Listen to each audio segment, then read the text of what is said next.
ini ada baiknya jika kedua kelas bisa berdoa. Sebelum memulai pembelajaran pada pagi hari ini, marilah kita berdoa menurut agama kita masing-masing. Berdoa dimulai. Berdoa selesai. Baik, terima kasih Haikal. Sekarang kita akan melanjutkan materi kita pada minggu lalu ya. Pada minggu lalu kita sudah membahas tentang hukum 1 Newton dan hukum 2 Newton, yang mana keduanya memiliki pengertian bahwa hukum 1 Newton ini resultan gayanya adalah 0. Jadi ketika benda itu dikenai resultan gaya, ia akan bergerak dengan kecepatan konstan. Jika bendanya diam, maka dia akan tetap diam. Kemudian hukum kedua Newton, resultan gaya akan menghasilkan percepatan, di mana massa berbanding terbalik dengan percepatan. Tahu nggak permainan tarik tambang? Tahu.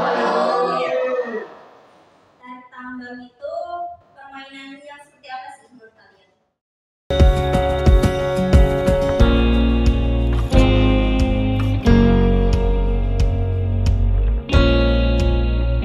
Permainan tarik tambang itu adalah permainan yang dimainkan oleh dua tim, di mana saling tarik-menarik. Jika tim mengalahkan atau sampai menjatuhkan tim lain, maka tim tersebut akan dianggap menang. Izin menambahkan Bu, itu tadi yang Vivian benar, tapi kurang apabila tanda pada tali itu melewati garis, maka itu adalah pemenang. Nah, terima kasih Vivian dan Coba sudah melengkapi jawaban dari pertanyaan Ibu tadi. Permainan tarik tambang itu merupakan salah satu implementasi atau penggambaran dari hukum Newton ketiga.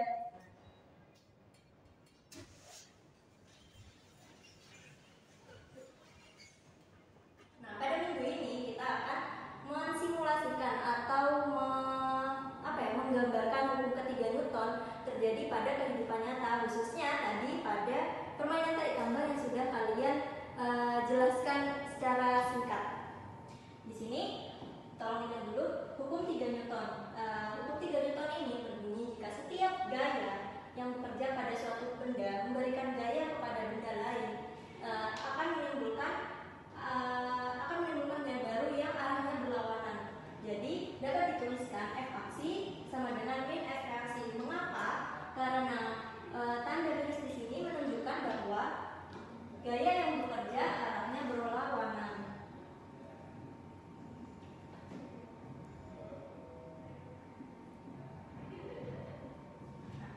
Contohnya seperti tarik tambang yang sudah kalian jelaskan tadi. Jika tim A menarik tim B, maka otomatis tim B akan tertarik oleh tim A. Maksudnya jika tim A menarik tim B, si tim B ini akan terdorong ke depan menuju ke tim A. Nah, sebaliknya jika tim B mendorong tim A lebih besar, maka tim A akan terdorong ke depan oleh tim B. Permasalahan yang perlu kalian identifikasi, mengapa dalam suatu permainan atau perlombaan tarik tambang terdapat tim yang menang dan tim yang kalah. Silakan identifikasi mengapa hal tersebut dapat terjadi berdasarkan hukum ketiga Newton, yang mana berbunyi tadi setiap aksi akan menimbulkan reaksi. Jadi di sini dapat disimpulkan bahwa setiap gaya itu memiliki pasangan. Jika ia memberi gaya aksi, maka akan menimbulkan gaya reaksi dengan catatan arahnya akan berlawanan. Nah, untuk memecahkan persoalan itu akan menyenangkan jika kalian melakukannya dengan berkelompok. Nah, duduk berkelompok ya, dengan kelompok yang sudah Ibu bagi kemarin, satu kelompok berisi 4 orang. Silakan. Nah, sebelum kalian melakukan eksperimen sederhana ini, silakan siapkan bahan yang sudah Ibu minta untuk bawa kemarin. Siap. Bahannya sudah disiapkan? Sudah. Satu kelompok 2 orang kan? Ya. Sebelum kalian memulai eksperimen sederhana ini, mohon dengarkan terlebih dahulu. Sebenarnya permainannya sama seperti permainan tarik tambang, seperti tarik tambang yang pernah kalian mengikuti ya. Setelah berkumpul dengan kelompok kalian, silakan identifikasi masalah mengapa terdapat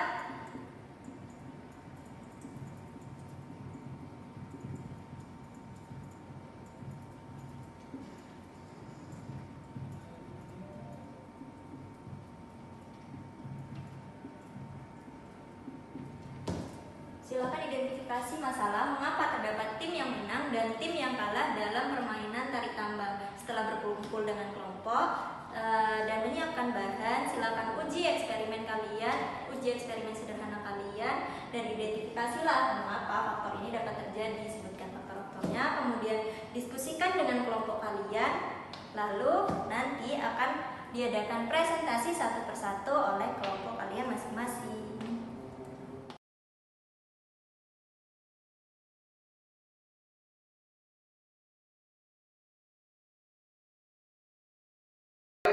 Tarik sob, aku kalah sih, aku kalah, aku tak ada ya.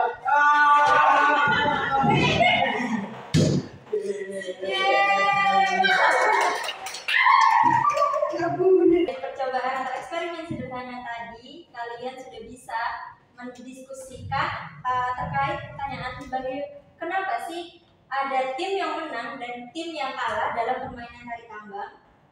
Sudah ya? Sudah. Bisa kalian diskusikan dengan kelompok kalian masing-masing. Ibu beri waktu 10 menit.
Jadi kalian bisa menyimpulkan sekarang apa sih yang dapat menyebabkan satu tim dapat mengalami kemenangan dan satu tim lagi mengalami kekalahan dalam permainan tarik tambang.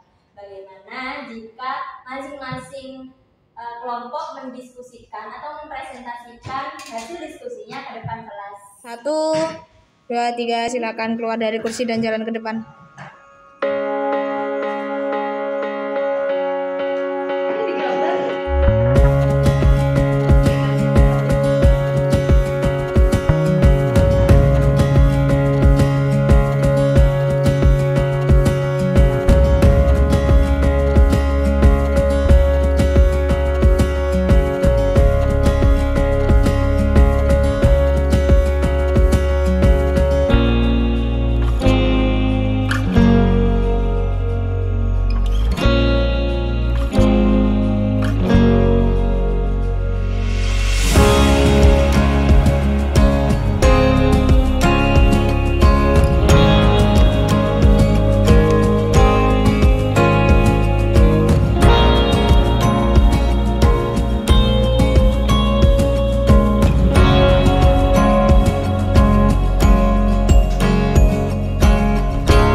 koordinasi tim, ada kekuatan tim, dan juga ada keseimbangannya antara kedua tim itu bagaimana. Terima kasih atas presentasinya tadi, sudah dipaparkan dari kedua tim mengapa ada tim yang menang dan tim yang kalah. Kalian juga sudah bisa mengetahui bagaimana implementasi serta penggambaran hukum ketiga Newton di permainan tarik tambang yang sudah kalian lakukan tadi bersama-sama. Dan kalian juga tadi presentasinya tuh sudah baik semua, timbal baliknya ada, feedbacknya sudah ada antara tim A baik tim B yang kalah tadi ya, nggak masalah karena namanya permainan ada yang menang dan yang kalah. Tadi juga sudah disebutkan oleh Mas Muhyiddin ya, bahwasannya faktor dari kemenangan suatu tim berasal dari kekompakan, koordinasi tim juga tadi.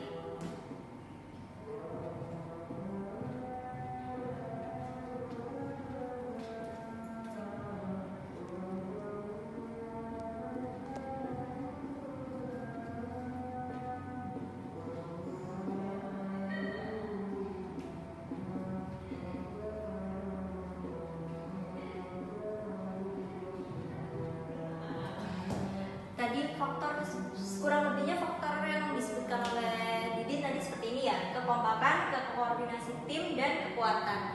Bagaimana kekuatan dapat mempengaruhi suatu tim yang dapat menang, dan bagaimana kekuatan yang kurang besar dari tim lawan dapat membuat tim tersebut kalah. Misal tim A menarik tali lebih kuat daripada tim B, maka itu akan menghasilkan dorongan yang besar dari tim B oleh tim A. Jika tim A mendorong tim B, jika tim A menarik tim B, maka tim B akan terdorong ke depan oleh tim A. Tadi dapat dilihat bahwasannya kelompok Didin dapat menarik kelompok Haikal. Karena apa? Karena kekompakan antara Didin dan rekannya tadi, serta bagaimana koordinasi antara Didin dan rekannya tadi, serta kekuatan mereka dalam menarik simulasi tali tadi. Apakah dari sini kalian sudah dapat mengerti implementasi dari hukum ketiga Newton yang tadi kalian sudah sebutkan, bahwasannya jika suatu benda diberikan gaya aksi, maka ia akan menimbulkan gaya reaksi dari benda yang dikenai gaya aksi tersebut, dengan catatan arahnya akan berlawanan. Dan kalian juga sudah mengetahui tadi bahwasannya pada permainan tarik tambang tersebut, hukum ketiga Newton dapat kalian lihat dari implementasinya tadi yang sudah kalian uji coba. Dari sini apakah kalian masih kebingungan mengenai hukum ketiga Newton atau sudah cukup? Ya baik, senang mendengarnya. Kalian juga sudah sangat kompak, kalian bersemangat dalam melakukan uji cobanya. Terima kasih atas hari ini. Jika ada pertanyaan, kalian dapat tanyakan terlebih dahulu. 3 set, yuk. Baik, terima kasih atas kerjasama kalian hari ini. Semoga apa yang Ibu paparkan tadi dapat bermanfaat bagi kalian, dan kalian juga dapat mengetahui baik hukum 1 Newton, 2 Newton, atau 3 Newton yang sudah kita pelajari, bahkan kita uji coba tadi. Semoga ilmu yang Ibu berikan bermanfaat. Kurang lebihnya mohon maaf. Silakan kepada ketua kelas pimpin doa kembali. Di pembelajaran pada pagi hari ini, marilah kita berdoa menurut agama dan keyakinan masing-masing. Berdoa dimulai. Assalamualaikum warahmatullahi wabarakatuh. Perkenalkan, nama saya Maulidia Rizka Sugianti dengan NIM akhiran 071. Berdasarkan video tadi, saya ingin menjelaskan tentang model pembelajaran group investigation atau group investigation. Nah, model pembelajaran group investigation merupakan suatu model pembelajaran yang mana siswa dibentuk secara per dengan kelompok kecil yang nantinya mereka akan melaksanakan sebuah investigasi dalam grupnya.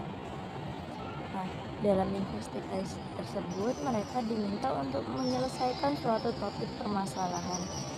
Nah, model pembelajaran group investigation ini memiliki karakteristik utama seperti berbasis kolaborasi, kemudian interaksi sosial, berpusat pada siswa, kemudian prosesnya berdasarkan suatu investigasi atau penyelidikan. Nah, kemudian model pembelajaran grup investigasi ini memiliki sintaks atau tahapan-tahapan tertentu yang harus dilalui, seperti identifikasi topik. Nah, identifikasi topik pada video tadi sudah dijelaskan bagaimana seorang guru memfasilitasi siswa dengan sebuah permasalahan untuk diidentifikasi bersama kelompoknya. Nah, yang kedua,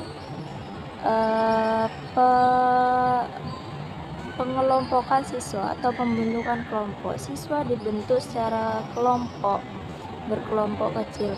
Pada video, siswa dibentuk secara berkelompok dengan masing-masing kelompok, satu kelompoknya berisikan 4 orang. Kemudian perencanaan investigasi. Perencanaan investigasi ini diberikan kepada siswa, hak sebebas-bebasnya kepada siswa, sehingga siswa dapat menentukan pembagian tugasnya sendiri-sendiri berdasarkan kelompoknya. Nah, kemudian pelaksanaan investigasi. Nah, pelaksanaan investigasi ini dilakukan oleh masing-masing kelompok atau secara mandiri oleh siswa. Kemudian presentasi kelompok. Nah, sebelum melakukan presentasi kelompok, siswa diminta untuk mendiskusikan hasil investigasinya bersama kelompoknya masing-masing sebelum melakukan presentasi kelompok besar di depan kelas. Nah, kemudian mereka mempresentasikan hasil diskusi kelompoknya ke depan kelas untuk mengemukakan jawaban mereka terkait identifikasi topik pada bagian awal tadi. Nah, yang terakhir adalah evaluasi oleh guru. Guru mengevaluasi hasil diskusi siswa baik secara kelompok maupun interaksi sosial siswa ketika presentasi di kelas. Mungkin itu yang dapat saya sampaikan mengenai model pembelajaran group investigation. Kurang lebihnya mohon maaf. Wassalamualaikum warahmatullahi wabarakatuh.